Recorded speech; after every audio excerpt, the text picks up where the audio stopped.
بسم اللہ الرحمن الرحیم۔ آج ہم آپ سے شیئر کریں گے غسل میں کتنے فرائض ہیں اور کون کون سے ہیں جو کہ اسلام میں ہر مسلمان کو معلوم ہونا بہت ضروری ہے۔ تو آئیں شروع کرتے ہیں۔ غسل میں 3 فرض ہیں۔ سب سے پہلے ہے کلی کرنا، یعنی منہ کے ہر پرزے، گوشے، حلق کی جڑ تک ہر جگہ پانی بہہ جائے۔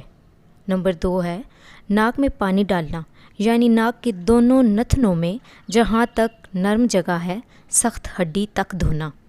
نمبر 3 ہے تمام ظاہری بدن پر پانی کا بہہ جانا، یعنی سر کے بالوں سے تلوؤں کے نیچے تک جسم کے ہر پرزے، رونگٹے کی بیرونی سطح پر پانی کا بہہ جانا۔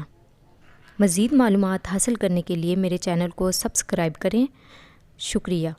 لائک کریں، شیئر کریں، کومنٹ کریں۔ اللہ حافظ۔